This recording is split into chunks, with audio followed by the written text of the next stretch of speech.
자, 사무엘상 23장 두 번째 시간, 세 번째 단락과 네 번째 단락을 보도록 하겠습니다.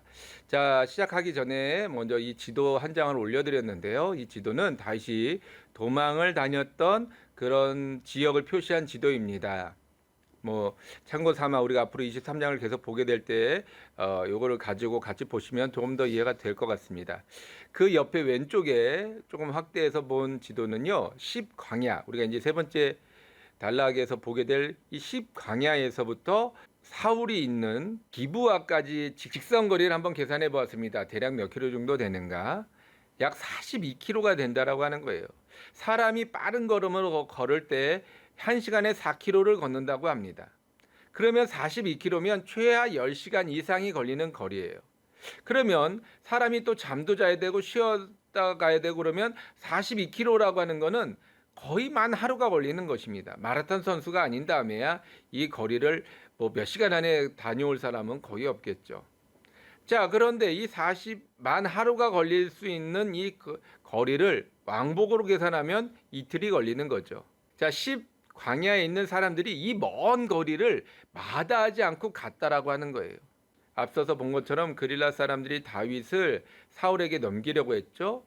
근데 이것이 점점 더 먼 거리도 마다하지 않을 정도로 점점 길어지고 있다라고 하는 것입니다. 왜 그랬을까요?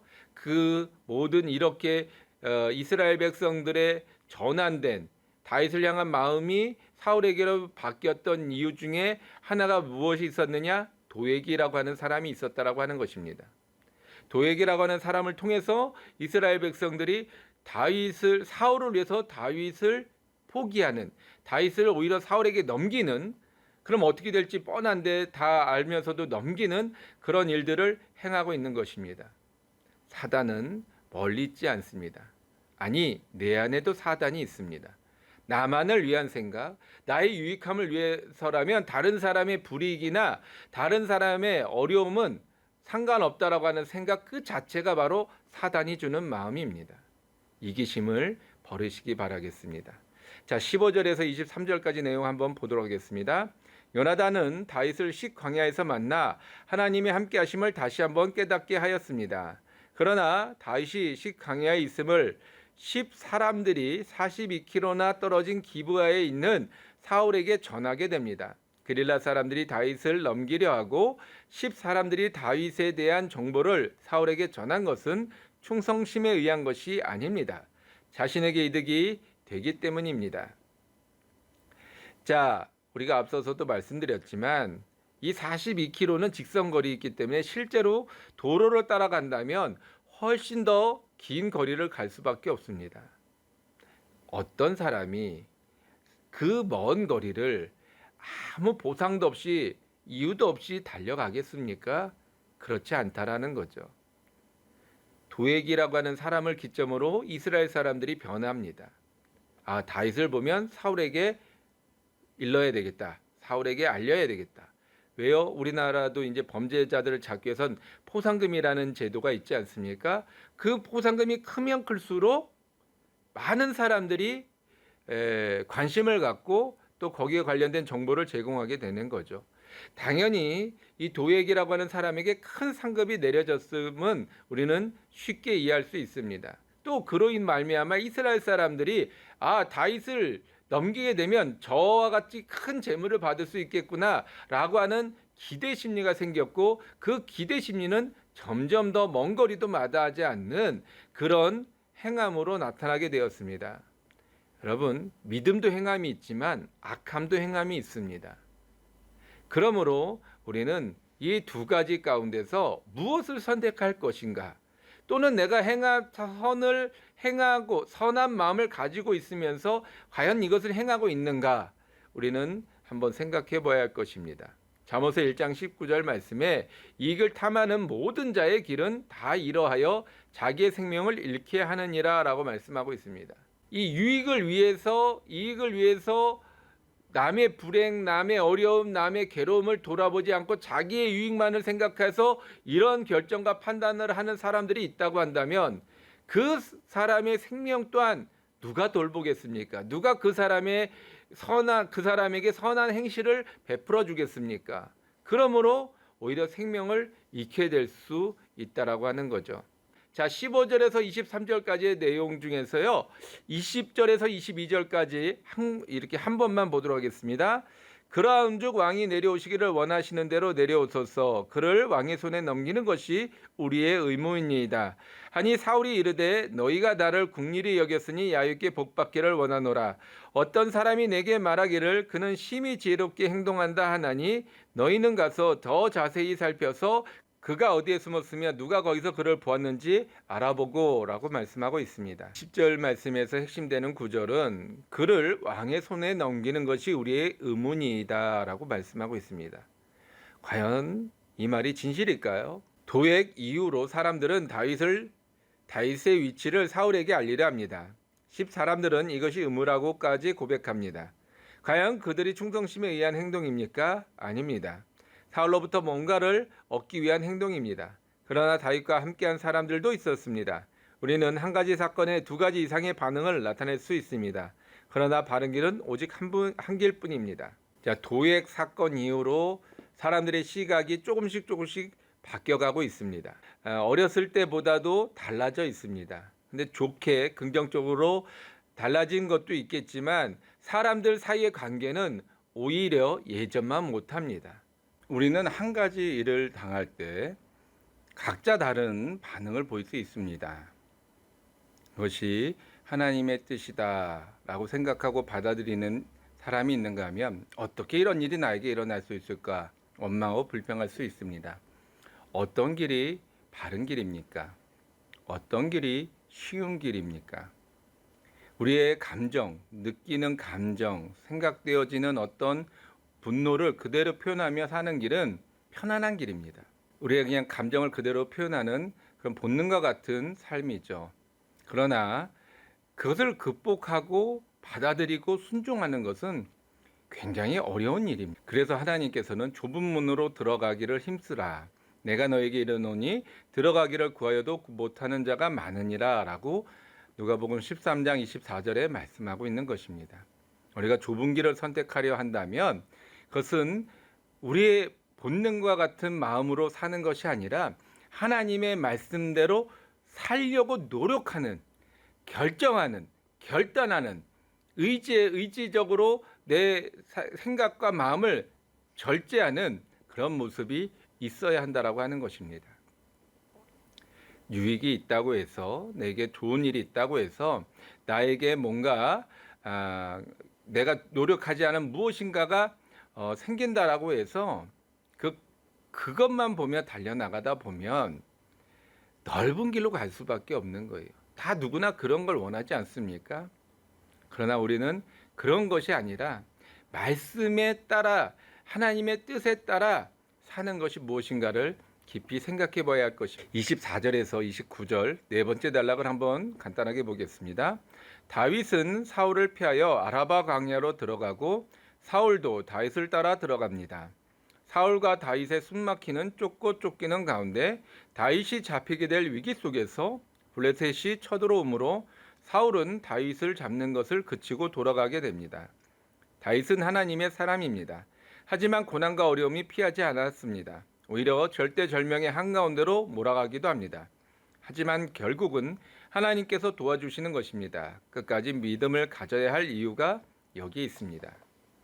자, 우리가 앞서서 얘기한 대로 두 가지 이 판단하에 설 수 있죠. 하나님의 말씀에 순종하는 것, 인간적인 생각이나 판단에 의해서 행동하는 것. 그런데 하나님 말씀에 순종하는 것은 끝없는 노력과 결단과 의지가 필요하고 이 인간의 마음대로 사는 거는 그냥 그대로 살면 되는 거예요. 자, 그런데 그러다 보니까 많은 사람들이 인간의 생각대로 자기의 유익함을 쫓아 살아가게 되는 거죠. 그러면 이렇게 하나님의 뜻을 따라 사는 사람들에게 주어지는 보상이 없다고 한다면 누가 이 길을 가려 하겠습니까? 아무리 옳은 길이라고 할지라도 이 길이 너무나도 힘들고 어렵기 때문에 다 포기할 수밖에 없지 않겠습니까? 그런데 이 24절에서 29절 말씀에 그 우리가 지켜야 할 이유가 어디에 있는가? 여기 있음을 말씀해 주고 있는 것입니다. 앞서서도 이 요새와 광야와 산성 속에 이렇게 다윗이 피하고 있지만 사울이 그것을 찾으려고 해도 못 찾는 이유가 하나님이 막고 있기 때문이라고 말씀하고 있는 것입니다. 오늘 본문의 말씀 속에서도 거의 잡히게 되었어요. 거의 잡히게 되었는데 하나님께서 원수인 블레셋을 사용하여서, 하나님은 누구라도 사용할 수 있고 어떤 존재라도 사용할 수 있습니다. 블레셋을 사용하여서 이와 같이 다윗을 구원해 주는 놀라운 하나님의 섭리가 있는 것입니다. 우리가 하나님을 믿고 따르는 이유가 여기 있음을 잊지 마시기 바랍니다. 자, 23장 26절에서 28절 말씀 보도록 하겠습니다. 사울이 산 이쪽으로 가매 다윗과 그의 사람들은 산 저쪽으로 가서 다윗이 사울을 두려워하여 급히 피하려 하였으니 이는 사울과 그의 사람들이 다윗과 그의 사람들을 에워싸고 잡으려 함이었더라. 전령이 사울에게 와서 이르되 급히 오소서, 블레셋 사람들이 땅을 침노하였나이다.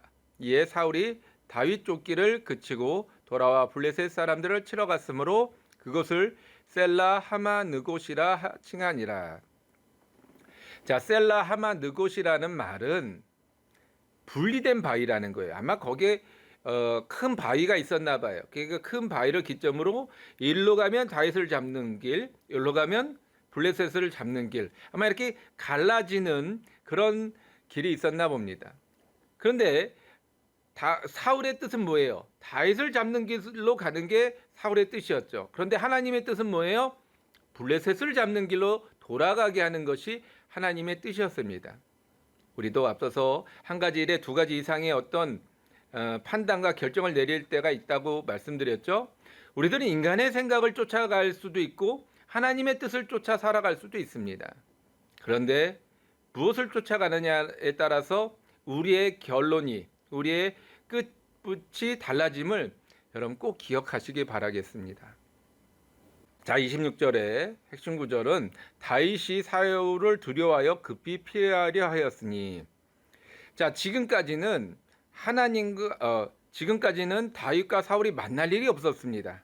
계속 서로 어긋나게 피해 다니면서 만날 일이 없었죠. 자, 그러나 지금 만나게 되는 이 순간, 절대절명의 위기, 다윗은 사울에 의해서 포위를 당하게 되고 또 함께한 사람들 모두가 죽음을 당하게 될 수밖에 없었습니다.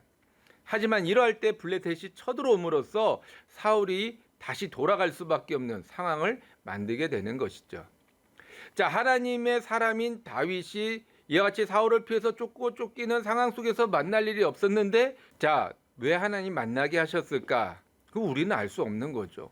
더군다나 만나게 하셨으면 다윗이 사울을 전쟁에서 승리하게 하셔야 되는데 도망 다녔는데 오히려 다윗이 산으로 들어갔더니 사울이 그 많은 병력을 데리고 산을 둘러싸 버리게 되는, 그래서 이 말 그대로 도간에 든 쥐가 되어서 그 포위망을 좁혀오면서 공격해 온다면 다윗은 속수무책으로 죽을 수밖에 없는 상황이에요. 그런 상황까지 왜 하나님은 허락하셨을까? 우리는 알 수 없죠. 구약에서 말씀 속에서 다니엘과 세 친구가 있었죠. 한번 생각해 보세요. 하나님 앞에 절했다, 하나님 앞에 신앙을 지켰다는 이유만으로 사자굴에 들어가고 풀무불에 들어갑니다. 풀무불에 들어가기 직전에 구원해 주신 게 아니에요. 풀무불에, 사자굴에 다 들어갔습니다. 그러면 그 들어가기 직전에도 두려웠을 것이고 그 안에 떨어지는 그 순간에 공포심이 없었겠습니까? 아무리 다니엘이라 할지라도, 믿음 좋은 새 친구라 할지라도 그 떨어지는 공포감과 죽음에 대한 두려움이 없었겠습니까? 있었죠.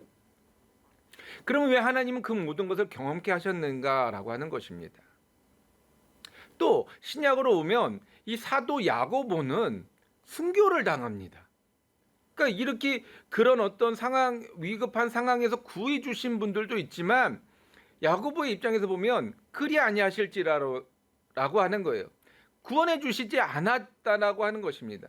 그럼에도 불구하고 하나님께서 이 모든 일들을 이루어 가시는 것은 분명한 뜻과 계획이 있다라고 하는 거예요. 다니엘과 세 친구를 통해서 오히려 그를 미워하는 간신배들이 드러나게 되어서 그들이 죽음을 당하게 되었고요.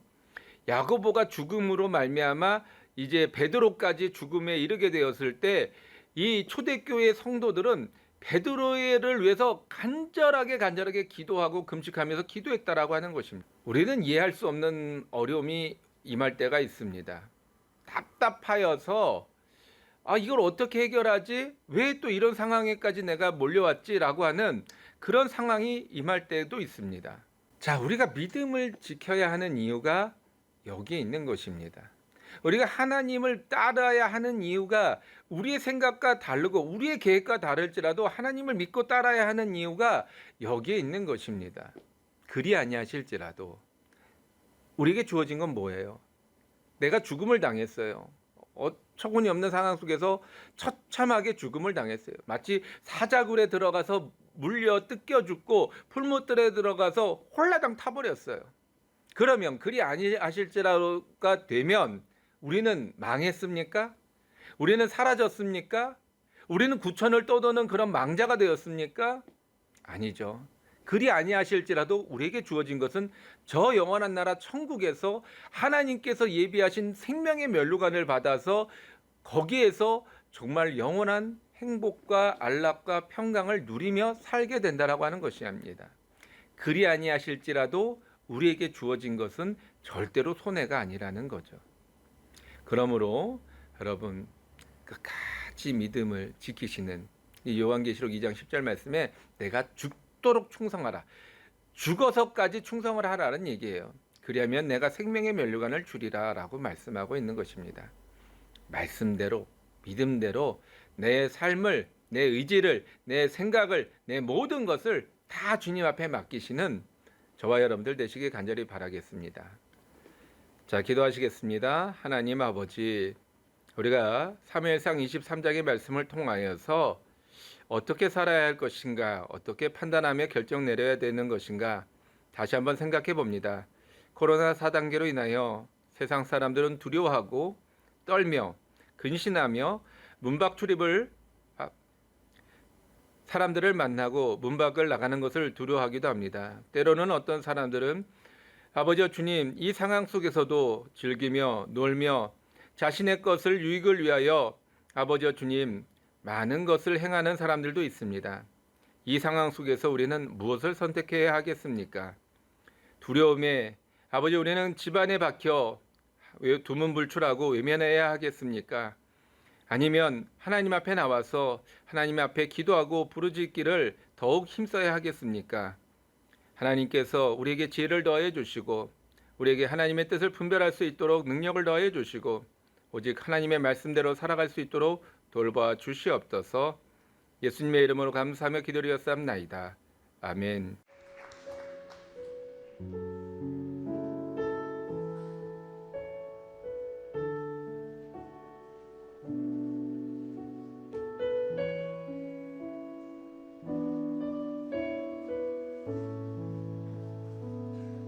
괴로운